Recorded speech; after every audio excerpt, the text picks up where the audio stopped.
1, 2, 3, let's go! Guys,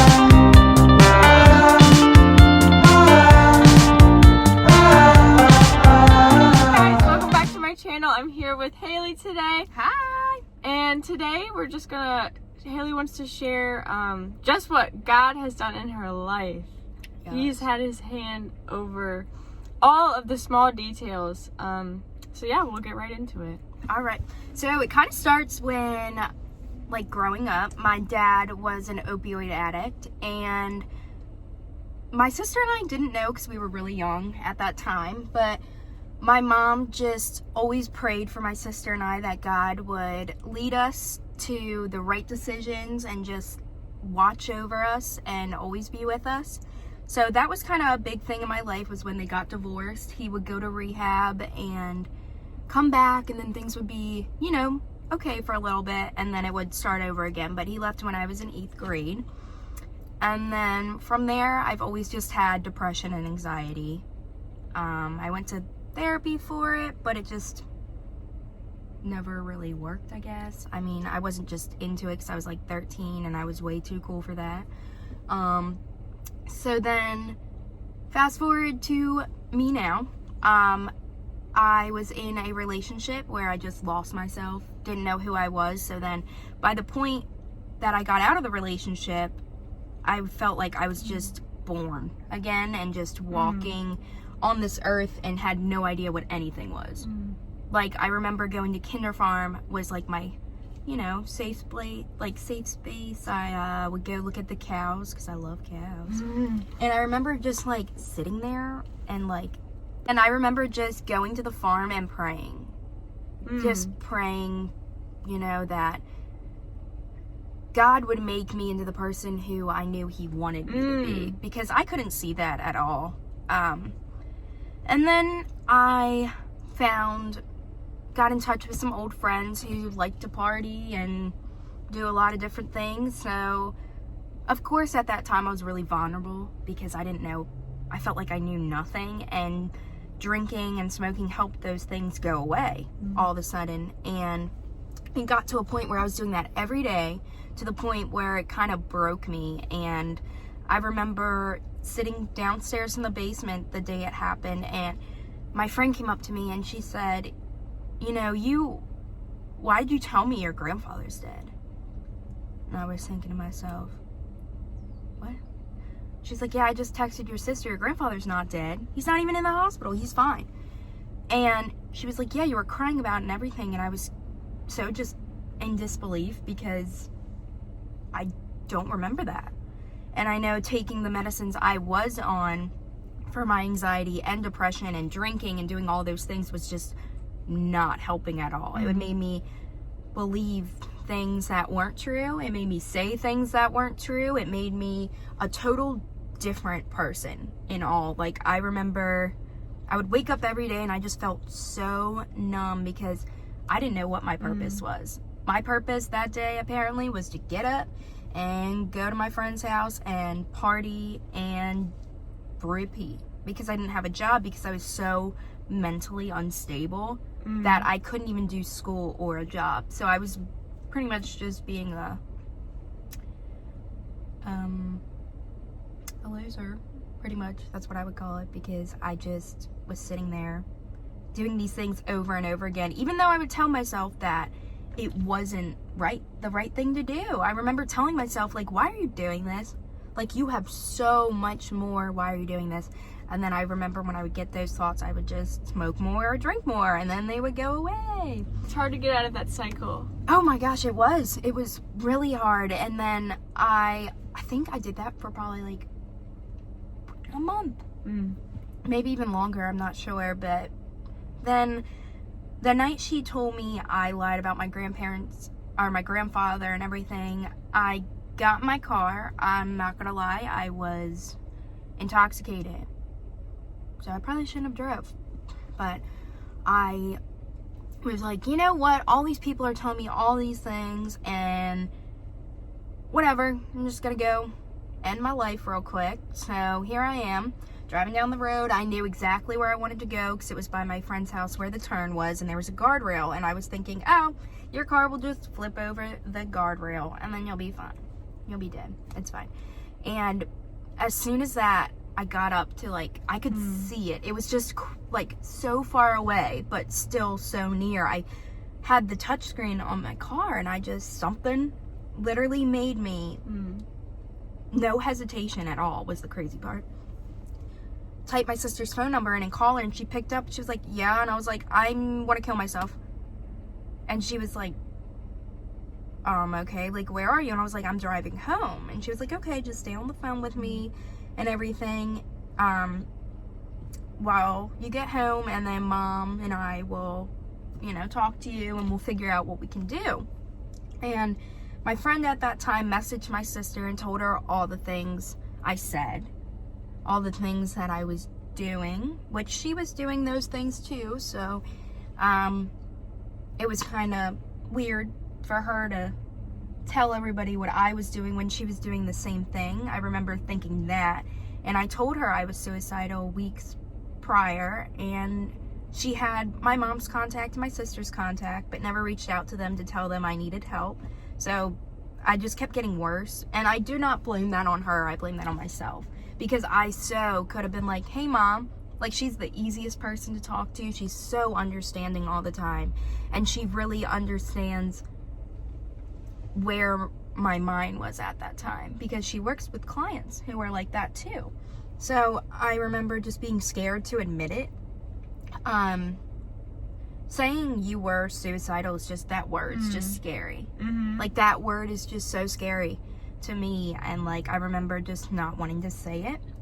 So I got home and I was sitting at the dining room table with my mom and my sister and her husband, and they were telling me the hospital is probably the right place for me to go right now. And I remember just telling them, I don't want to go. Like, that's all I said was, I don't want to go. My mom just kept asking me, why? Like, why? Why don't you want to go? And I was like, I'm scared. And then I remember she asked me, why are you scared? And it kind of stopped me in my tracks. And I was like, that's suspicious. That's weird. I was like, I don't know. And she was like, well, sometimes we gotta put our big girl panties on. And I was like, you know what, Mom? You're right. So I hopped in the shower, took a shower, and got some clothes together that I took also, because I remember not knowing how long I was gonna stay there. And I remember just thinking in my head, I need a book. I need a book. This is my favorite part. I need a book. And as soon as I said book, my mind went Bible. And I have not picked up my Bible in probably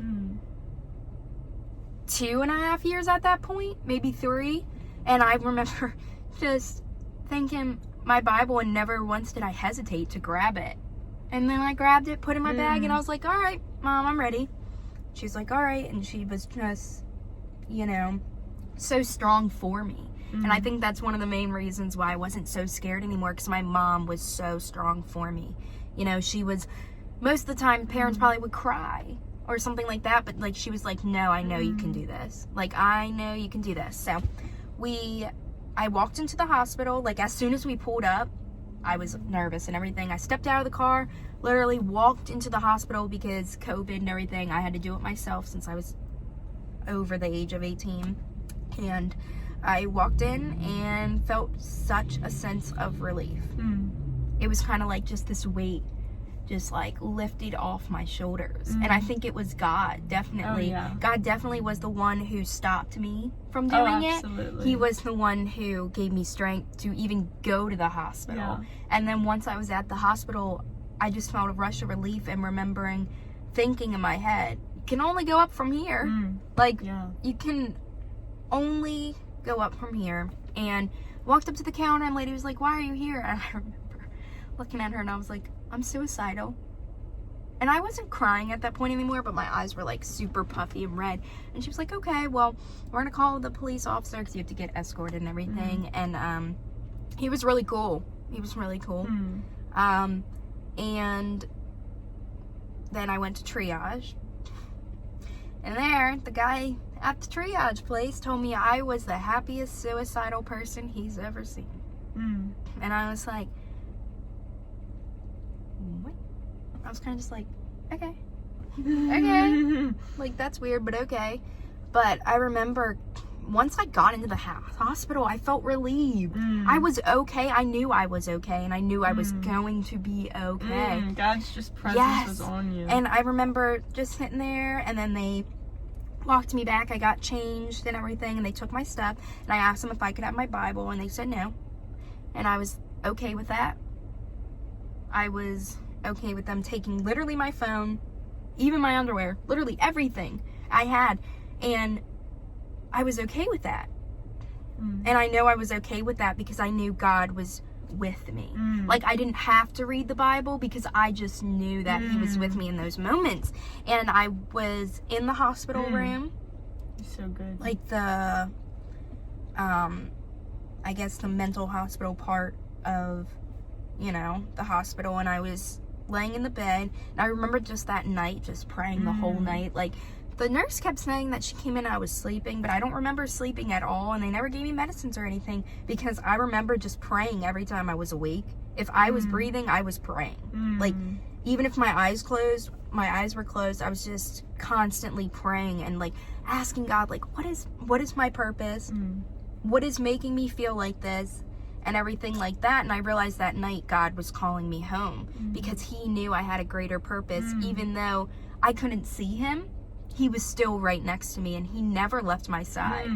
And it was just more about me opening my eyes and realizing that He was there, because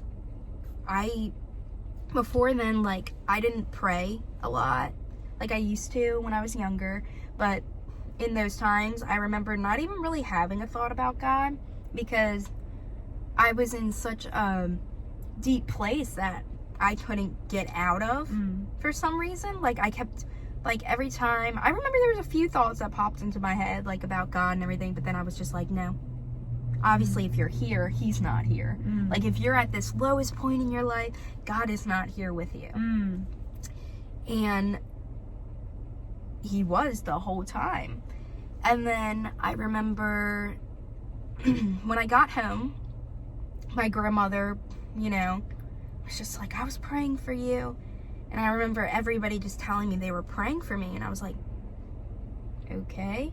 Like, that's kind of weird. Everybody was praying for me, and I got clarity in there. Like, it was just a night I spent there. I got home at, like, 11:30 the next day. And I went in that night at, like, 10:30, 11:30 maybe. And everyone was just like, yeah, I'm praying for you. I'm praying for you. And then I realized, like, wow. Prayer does so much, even if you don't realize it. Even if we can't see it. Yeah, all those people were praying for me that I would just find my worth and just know that God was with me. And I definitely know that when everybody started praying for me, because I remember my mom called my dad, and then my mom probably called her sister, you know, everybody keeping them updated, like, what's going on. And I was just so shocked that people would pray for me. Like, I knew my mom prayed for me all the time, but the fact that multiple people went out of their way to pray for me, and the fact that I could feel it was just enough for me to be like, all right, let's go. So I started just digging in deeper with God, and there were 7 months that I went through that were super, super hard. With depression and anxiety and everything. Those days, most days, I felt numb. I didn't really start reading my Bible until I didn't feel content. Like, I wasn't partying or anything or that anymore. And I remember God was taking those people out of my life because He knew that I had a greater purpose and that we were all going different paths. And that I didn't need to be around people who would encourage me to do those things until I finally reached out to you. I remember I reached out to you and just told you what happened. I was like, oh, I went to the mental hospital, like, all this stuff happened. And I was like, I could really use some encouragement and everything. And I remember we met up, and ever since then, I've just been like, wow, like, God was really watching over me the whole time. Because you know, God says he puts people in your lives for a reason. Well, we met in high school. Yeah. In high school and everything, you realize people start turning into people they're not Mm-hmm. because they want to please everybody. And then we didn't talk much. Probably for 4 years. Yeah, we didn't talk for 4 years, and then I finally reached out to you because I just knew that you could be that light for me, and that That's so special to me that you saw that in me, that Yeah. and God allowed me to be a vessel to help yes, and I was just like, all right, I guess I gotta reach out to her. I remember did I reach out to you before I called you? I don't even you. I think you remember. messaged me on Instagram. Yeah. So I messaged you on Instagram, and then I got in a car accident, and I remember I was just, at that point, I was so low. But I was better than the day I was at the hospital, and I called you, and I was like, Alex, I was like, this is what happened, and you just said, let me pray for you, and I remember crying so hard because those words just meant so much to me. It makes me want to cry now, because, those words meant so much to me. Like, let me pray for you. And it kind of just took me off guard and, in my tracks. And I was like, okay, you want to pray for me? That just meant so much to me. And I remember just feeling, so helpless and so just unhappy with everything in my life. Until probably 2 months ago, I finally woke up one day and I had no anxiety, no depression, and I was just like, wow, this is what God is doing for me. It took 7 months, but I never gave up my faith in him. Yeah.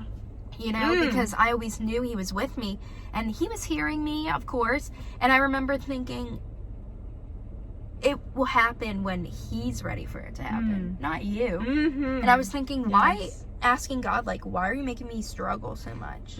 Why are you making me struggle so much?